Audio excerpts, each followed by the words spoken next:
Jammu Kashmir assembly में उमर अब्दुल्ला की party national conference की तरफ से कश्मीर का स्पेशल स्टेटस बहाल करने की करारदाद।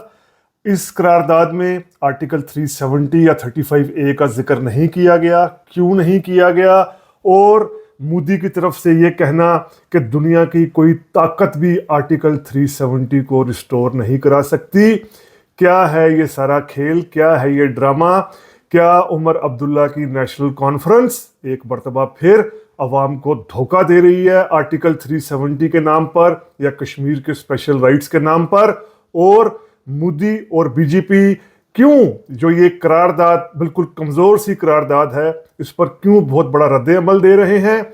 और सबसे अहम सवाल, क्या आर्टिकल 370 2019 में जब ख़त्म किया गया तब तक इसकी कुछ हैसियत थी भी, या ये आर्टिकल 370 ख़त्म हो चुका था, अपने वजूद में आने के चंद माह बाद ही ख़त्म हो चुका था? इन सब इश्यूज़ को आज देखने समझने की कोशिश करते हैं रीथिंक विद उमर जावेद में। व्यूवर्स को रीथिंक विद उमर जावेद में वेलकम। आप में से ऐसे व्यूवर्स जिन्होंने अभी तक rethink with Umar Javed subscribe नहीं किया, हमारी रिक्वेस्ट है kindly rethink with Umar Javed subscribe करें।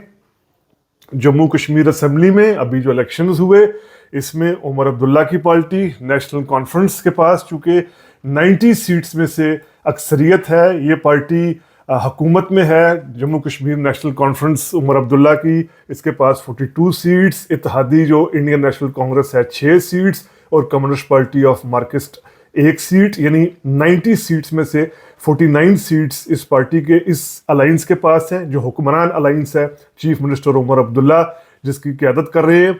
अब ये जो करारदाद पेश की गई है ये बहुत ट्रिकी है क्योंकि इस करारदाद का अगर आप टेक्स्ट देखें तो ना इसमें यह कहा गया है आर्टिकल 370 का नाम लिया गया है, ना आर्टिकल 35A का नाम लिया गया है, बल्कि गवर्नमेंट से ये, इंडिया की गवर्नमेंट से ये एक तरह की अपील की गई है कि वो डायलॉग का आगाज़ करें, डायलॉग कश्मीर का स्पेशल स्टेटस रिस्टोर करने के लिए। अब इस करारदाद के ज़रिए असल में नेशनल कॉन्फ्रेंस ने जो इंतखाबी मुहिम में वादा किया था कि वो आर्टिकल 370 को रिस्टोर कराने की कोशिश करेंगे, वो एक लिहाज से उन्होंने वोटर्स को एक तरह का लॉलीपॉप दी है कि देखिए जी हमने करारदाद पेश कर दी है। लेकिन ये करारदाद बहुत वीक है। एक तो ये इसमें जिक्र नहीं है और दूसरा इसमें बीजेपी की हुकूमत से दरख्वास्त कर नेशनल कॉन्फ्रेंस ने ये एक लिहाज से इंडिकेट किया है कि वो सेंटर के साथ, मोदी के साथ चलना चाहते हैं। यही वजह है कि इस करारदाद में इंडियन नेशनल कांग्रेस जो नेशनल कॉन्फ्रेंस की इत्तेहादी है उसने कोई ज़्यादा सरगर्मी नहीं दिखाई, ज़्यादा हमायत नहीं दिखाई। वैसे भी जो कांग्रेस पार्टी है इसका 370 ख़त्म होने के बाद बड़ा कॉन्ट्राडिक्टरी सा एक मौक़िफ़ रहा है। इसने ना खुलकर ख़िलाफ़ बोलती है, ना खुलकर इसके हमायत में बोलती है, बल्कि जम्मू कश्मीर इलेक्शंस के दौरान भी जब कांग्रेस के लीडर से सवाल होता था कि उनका आर्टिकल 370 पर क्या मौक़िफ़ होगा तो वो इस सवाल को टालते थे कि हमारा तो नेशनल कॉन्फ्रेंस से इत्तेहाद कॉमन मिनिमम एजेंडा है, मईशत है कश्मीर में, रोज़गार वगैरह है, वो आर्टिकल 370 पर ज़्यादा बात नहीं करते थे। अब भी जो ये करारदाद पेश की गई है इसमें नेशनल कॉन्फ्रेंस ने अपनी तरफ से जो इनके जम्मू से इलेक्टेड MNA हैं, Surendra Kumar Chaudhary deputy chief minister भी हैं, इनको ये कहा कि करारदाद पेश करें और इन्होंने करारदाद पेश की सुरेंद्र कुमार चौधरी ने जो नेशनल कॉन्फ्रेंस के जम्मू से MLA हैं। अब इसके पीछे टैक्टिस ये है कि जम्मू रीजन में बीजेपी जीतती है, जम्मू रीजन में बीजेपी का बड़ा स्ट्रांग होल्ड है और वहाँ पर नेशनल कॉन्फ्रेंस का इतना स्ट्रांग होल्ड नहीं, उसने जो चंद इक्का दुक्का सीटें जीती उसमें ये सुरेंद्र कुमार चौधरी थे, इनको डिप्टी चीफ मिनिस्टर बनाया गया, इनकी तरफ से करारदाद पेश की गई। अब ये सब एक लिहाज से ड्रामा क्यों है? ये ड्रामा इसलिए है कि जो आर्टिकल 370 है और 35A है जिन्हें अक्टूबर 1949 में कश्मीर में अडॉप्ट किया गया था और फिर उसके बाद जब जनवरी 1950 में बाकायदा तौर पर इंडिया का कॉन्स्टिट्यूशन बना था तो इस कॉन्स्टिट्यूशन में इंसर्ट किया गया था, शामिल किया गया था आर्टिकल 370 को या 35A को भी। अब ये आर्टिकल 370 के मुताबिक کشمیر کا کانسٹیٹیوشن الگ ہوگا، فلیگ الگ ہوگا، صرف 3 جو شعبے ہوں گے ان میں سینٹر کا رائٹ ہوگا، جن میں کمیونیکیشن ہوگا، جن میں ڈیفنس ہوگا، فارن افیئرز ہوں گے. لیکن اصل میں ہوا کیا؟ اصل میں یہ 1950 میں جب انڈین کانسٹیٹیوشن کا حصہ بنا آرٹیکل 370 کشمیر کے اسپیشل اسٹیٹس کو لے کر، تو اس کے 3 سال بعد ہی آرٹیکل 370 کی وائلیشن ہونا شروع ہو گئی. جس طریقے سے 1953 میں شیخ عبداللہ کی حکومت کو گرایا گیا، الیکٹڈ حکومت کو گرایا گیا اور گرا کر گرفتار کیا گیا، ان پر غداری کا الزام لگایا گیا.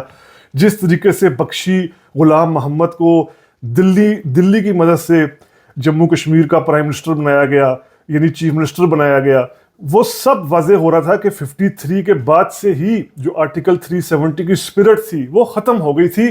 بلکہ 1965 میں رہا صاحب جو نام کا تھا آرٹیکل 370 وہ بھی ختم ہو گیا، کیونکہ آرٹیکل 370 کے مطابق کشمیر کے چیف منسٹر کو پرائم منسٹر اور گورنر کو صدر ریاست کہا جاتا تھا. 65 کے بعد یہ علامتیں بھی ختم ہو گئی. 65 کے بعد کشمیر کے لیے جو کشمیر کا چیف ایگزیکٹو تھا اس کے لیے چیف منسٹر کی، اور جو اس سے پہلے صدر مملکت تھا اس کے لیے گورنر کی اصطلاح استعمال ہونا شروع ہو گئی. اگر ہم دیکھیں یعنی آرٹیکل 370 کی خلاف ورزیاں 2019 سے پہلے کس طرح ہوئی، جس طرح میں نے کہا 1953 سے یہ کام شروع ہو گیا تھا. جس طریقے سے شیخ عبداللہ کو سینٹر نے ہٹایا، دلی نے ہٹایا، اور پھر 1977 سے لے کر 2018 تک جموں کشمیر میں 8 بار گورنر راج لگا ہے اور 3 بار سیدھا پریزیڈنشل رول رہا ہے. تو اس سے کیا ثابت ہوتا ہے کہ جو اصل میں آرٹیکل 370 کی اسپرٹ تھی وہ اگست 2019 سے پہلے ہی ختم ہو چکی تھی، 1953 کے بعد ہی ختم ہو چکی تھی. جو تھوڑے بہت رائٹس تھے آرٹیکل 370 میں یا 35A میں کہ کشمیر کی نوکریوں پر پہلا حق کشمیریوں کا ہوگا، یہاں پر بزنس کرنے کے لیے کشمیر کی گورنمنٹ الاؤ کرے گی جو کشمیر سے باہر سے کوئی انڈیا کے کسی اور علاقے سے بزنس لانا چاہ رہا ہے، اس طرح کے جو رائٹس تھے ان پر کھلی لوٹ مار کر رہی تھی 2 جماعتیں خاص طور پر. ایک عمر عبداللہ کی نیشنل کانفرنس، ان کے جب والد فاروق عبداللہ چیف منسٹر رہے تھے، یا دادا شیخ عبداللہ، تو اس نام پر انہوں نے کھلی لوٹ مار کی، اپنے حامیوں کو نوازا. اور دوسری پارٹی جو لوٹ مار کر رہی تھی وہ پیپلز ڈیموکریٹک پارٹی تھی مفتی سعید کی. بعد میں جو محبوبہ مفتی بھی چیف منسٹر بنی اور اب التجا مفتی بڑی ایکٹیو ہوئی لیکن وہ الیکشن میں ناکام رہی. تو یہ اصل میں کشمیر کے عوام کو ایک لحاظ سے دھوکہ دینے والی، گمراہ کرنے والی بات ہی تھی کہ جی 370 ختم ہو گیا. 370 کی اسپرٹ پہلے ہی ختم ہو گئی تھی، جس طرح ہم نے فیکٹ سے ثابت کیا.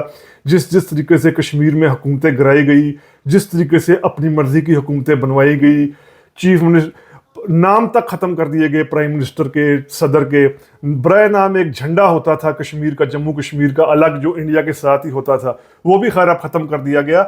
تو یہ قرارداد جو ریزولوشن ابھی پیش کی گئی ہے نیشنل کانفرنس کی طرف سے، حکمران پارٹی کی طرف سے، یہ بھی ایک لحاظ سے جموں کشمیر کے عوام کو ایک طرح کا دھوکہ، ایک طرح کا لالی پاپ دیا گیا ہے کہ اس ریزولوشن میں سرے سے آرٹیکل 370 یا 35A کا نام ہی نہیں ہے، بلکہ بی جے پی سے درخواست کی گئی ہے کہ وہ ڈائلاگ کا آغاز کریں اسپیشل اسٹیٹس کے لیے.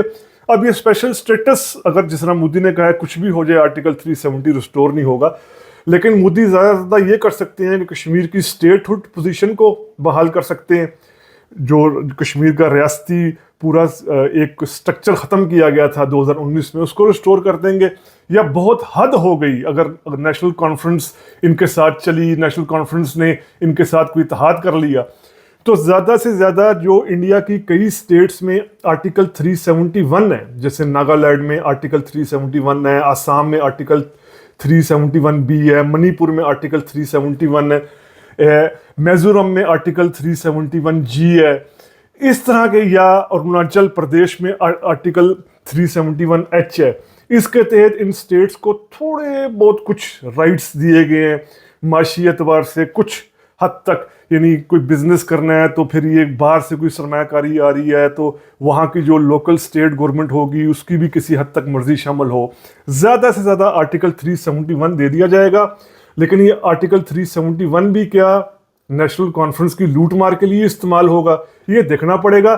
بہرحال فی الحال ہمیں کشمیر میں آرٹیکل 70 تو خیر جس طرح ہم نے کہا کہ وہ बिल्कुल ही मुमकिन नहीं लगता। आर्टिकल 371 टाइप की कोई चीज भी हमें मुमकिन होती दिखाई नहीं देती। तो ये एक लिहाज से नेशनल कॉन्फ्रेंस जिस तरह पॉलिटिक्स करती आई है, वहाँ की रीजनल पार्टी लूट मार करती आई है कश्मीर के हकूक के नाम पर, कश्मीर की राइट्स के नाम पर, ये एक लिहाज से उसी तरह की रेजोल्यूशन थी, जिस रेजोल्यूशन को खुद कश्मीर में रहने वाले हल्के भी कह रहे हैं कि बहुत ही कमज़ोर रेजोल्यूशन थी, जिसमें आर्टिकल 370 और 35A का जिक्र भी नहीं किया गया। तो ये एक ड्रामा साबित होगा एक लिहाज से, जिसकी कोई वक़्त नहीं, कोई हैसियत नहीं। पाकिस्तानी मीडिया में इसको, और हैरानगी की बात है, बड़े अच्छे अखबारात में इसको कहा जा रहा है, बड़े अखबारात में लिखा जा रहा है जी कश्मीर की असम्बली ने आर्टिकल 370 रिस्टोर करने की करारदाद मंजूर कर ली। तो ऐसा नहीं है, आप टेक्स्ट देखें, आर्टिकल 370 का नाम ही नहीं है। ये एक सिंबॉलिक सा जेस्चर है, एक अलामती सी एक करारदाद है जिसका कोई असर नहीं होगा, जिसकी कोई वक़्त नहीं होगी। तो ये कश्मीर असम्बली में स्पेशल स्टेटस के हवाले से पेश की गई करारदाद पर पेश किया गया वीलॉग आपके सामने रीथिंक विद उमर जावेद के प्लेटफॉर्म से पेश किया गया। उम्मीद करते हैं आपको वीलॉग पसंद आया होगा। अगर पसंद आया है तो काइंडली सब्सक्राइब कीजिए रीथिंक विद उमर जावेद। शुक्रिया।